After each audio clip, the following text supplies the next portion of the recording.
Hey, this is Ryan. It must be July 18th. No, July 18th. Yeah, Sunday, July 18th, 2022. This is Disruptarian Radio. It goes up on Disruptarian on Facebook and Twitter and all of the usual suspects. So I've been thinking a lot about this pronoun thing with the LGBT thing and the trans thing and all that. And I don't believe in it. I don't believe in the trans thing. I don't believe somebody can become a different gender. I don't believe somebody can become a different race. I don't believe somebody can become a different species. You're born what you're born as, period. If you're a male, you've got XY chromosomes. If you're a female, you got XX chromosomes. That goes all the way to the core of your being. You know, in 1,000 years, when they dig up your bones, you're either going to be one of the two, male or female. And they won't care what you thought in your head. They won't care how you identify as. They're going to look for a couple of identifying factors, and those factors are going to lead them to one of two conclusions, right? But I can respect that people believe that, you know. I mean, maybe they feel like a masculine female or a feminine male. And maybe the only way they can describe it is that they're trans or whatever, which is okay with me. I respect that. Everybody's different. Everybody's got their own way of life. Everybody's got their own thoughts and their own ideas. And I totally respect that. And I fought for that. When I talk with my children who are now claiming to be a part of this community and possibly trans themselves, you know, I tell them, you know, way before you were born, I have YouTube videos defending, I mean, not just defending, but standing up, you know, vigilantly against, you know, oppression of these people. When the Mormons, you know, my culture, where I was raised in Utah, and with the family I was raised in, we were raised Mormon. And when the Mormons came out against gay marriage in California and tried to propose Proposition 8, and they funded this citizens initiative, I was vocal against their opposition to gay marriage on YouTube and otherwise. And before that, I stood up for the suicides in Utah that I believe are partially contributed to the oppression of LGBT people. And, you know, so for long before my kids were born, and long before, you know, this became a real fad in the life, in the, you know, friend groups that I have, be it activists for marijuana, or be it even my current girlfriend who, you know, was last year or 2 years ago married to a woman, right? I was in the spectrum of an ally. I mean, I wouldn't say that I was waving rainbow flags around and declaring, you know, myself as part of that community, but anytime someone would resist the LGBT community or persecute them, or if I saw problems in society, whether religion or government, I stood up against the oppression, right? I always have. And ever since I was, you know, a young adult, I made my opinion on that vocal. You know, I've got tattoos on me. This one says spear, means skins and punks everywhere against racism. So I've been against racism, and I've been against sexism, and I've been against persecution in general. You know, it's like that poem from World War II. I can't remember the author, but it was like, you know, first they came for the communists, but I was not a communist. Then they came for so on and so forth.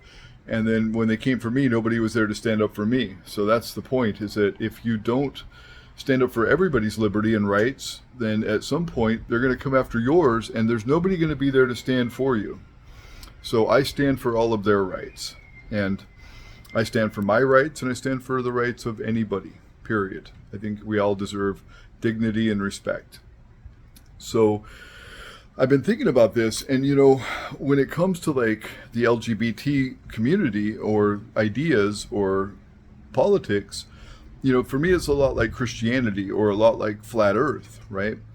Like, I have a lot of friends who are Christian. I myself have Christian tattoos, like this one that says forgiven, or this one from John 11:21, the story of Lazarus. You know, people would maybe identify me as a Christian. I don't identify myself as a Christian, but I do lean towards the teachings of Christ. So I'm not a groupthink person. I'm not a member of a church, But I read the Bible and I read other scripts and I travel to museums and libraries all over the world, and I love to discover information and I take truth wherever I find it. So I have flat earth friends too. That's another thing I talk about. I had a friend in Maine. His wife watched our kids and he believed in the flat earth and he was very, very passionate about it. And I'm sure he would hope that me and him agree. He made some great points, but it didn't convince me that the earth is flat. But it's like with Christianity. I think there's a lot of pros in Christianity. There's a lot of positives in Christianity. I also believe, and I've also vocalized, that there's a lot of negatives in Christianity. Like, I consider most Christian churches, most Christian people, Romans, or in Romanism, not in Christianity. I mean, they're going by a Roman calendar. They celebrate Roman holidays. They read a Roman Bible, that was created by the Catholic Church, edited, censored, added to by the Catholic Church, by the Roman Catholic Church. So these are Romans, in my opinion. There's very few Christians per se out there that, really are following what Christ taught. And we know what he taught from the first century manuscripts and the second century manuscripts found in the Gnostic writings. In the cave they found in 1947 that had these manuscripts from the first and second century that belonged to the Gnostics. So I have conflicts with the ideals and teachings of some Christian churches, most Christian churches. It doesn't keep me away from defending them or their rights or their dignity or respect, but I will challenge their ideas. This is the same thing that goes with LGBT or the flat earth or anything else. If someone comes to me and they're like, well, hey, I got all this evidence that the earth is flat, I believe the earth is flat, blah, blah, blah, and they're always adamant about the flat earth. With them, I don't agree with them. They're still my friends. I respect them, but I won't refer to the earth as flat in conversation or in writing or in science or anything. I won't consider that the earth is flat. That's just my belief. That's my opinion, based on the science and logic that I've came up with, that I've found. I respect that he believed in the flat earth, and I think he made some great points. But it's the same thing with the LGBT community. I think there is pros, there is positives of the LGBT community. They stand for equal rights of everybody, or at least they used to. I think they're straying away from that now. I think they're more against a lot of things than they are for a lot of things now. Before they were just for, they were like, yay us. And now they're like, oh, we don't like this, we don't like that, we expect this, we expect that. So I believe that the positive affirmations are a good part of that community, LGBT community. I believe, maybe we have a population problem. I don't necessarily agree with their stand on it or their opinion on it. I don't believe we're overpopulated, but maybe we are. Maybe I'm missing something. Maybe, all this barren land that nobody's using all over the world, like in China, in the US, in Australia. I mean, there's just millions and millions of acres of unused land and, plenty of room for people to expand. But maybe I'm wrong. Maybe we're overpopulated. So the LGBT community is, less prolific with births because, even though there is births in that community, they're far less than the heterosexual community. So maybe that's a positive. There's a lot of neat, nice things I can say about the LGBT community and their beliefs and their ideals, but there's also negatives. Gay males are very promiscuous, and AIDS is a very gay disease. It's a very homosexual-oriented disease. The promiscuity leads to a lot of heartbreak and a lot of other things, but also diseases and STDs and things like that. So I would say that's a negative. I would say, their opposition to the so-called nuclear family, is not just disruptive to society, but it's also destructive to society. I think disruption is great in a lot of ways, but the destruction that comes from it, breaking families up, putting out notions that men are toxic, or that cisgender males are toxic, or whatever else, and that two-parent households aren't necessary, or all these other notions. I think there's some negatives there that come from that community. So I don't necessarily agree with it all, but I have respect for them. I can respect somebody without believing like they do. I don't expect any of my kids or anybody I know to use biblical language or terms of Christian, Christian churches or Christian lifestyle. I don't believe that anybody should have to believe like I do or speak like I do to respect me. I don't believe that they have to believe in a savior to, have worth or value, like some Christians might. I don't know. I think that's what they propose. That's what the LGBT community sometimes proposes, is that the Christian church believes that somebody is to have worth or value, that, they need to believe like this or whatever. I don't believe that. And I don't know a lot of people that believe that, but maybe there are some. So my problem with the LGBT community and what my kids are demanding of me is that they want me to use their language. They want me to use their pronoun thing. And there's 36 genders in some of these, communities, what they would say, or, academic papers. Some of them even say there's 72. It depends on even some of these jurisdictions, like in New York, will identify 72 different genders and all these different pronouns. I don't believe in that. I don't believe people can change their gender. I don't believe gender is malleable or fluid.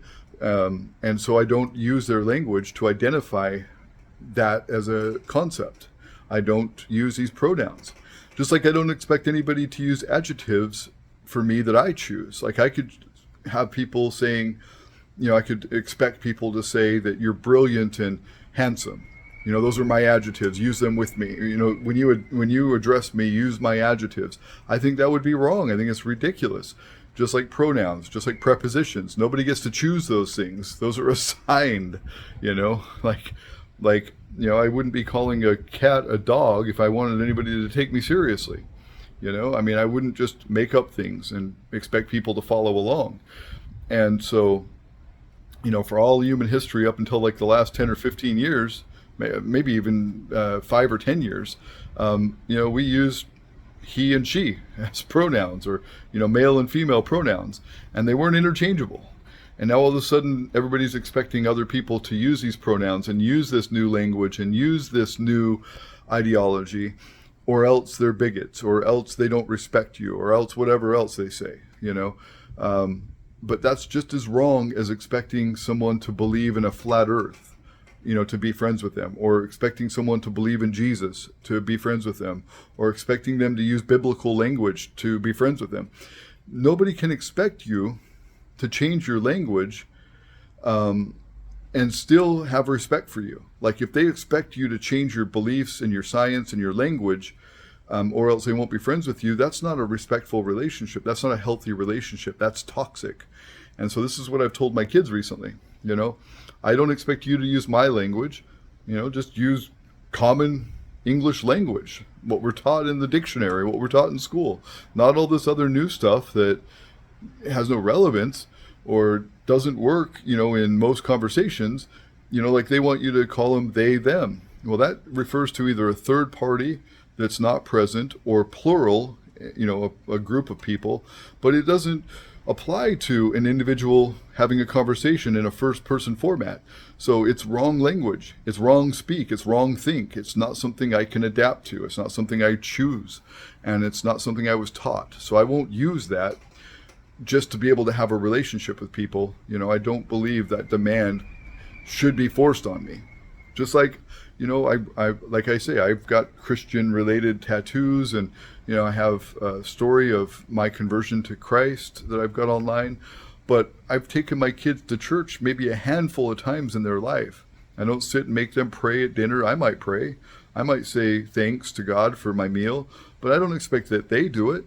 I lead by example. I don't force. And I think their mother does. She's very militant. She's very, total compliance type of person. And I'm not that guy. I like people to choose their own destiny, but I don't like them to choose my destiny for me. I think that if they want respect, they need to give respect.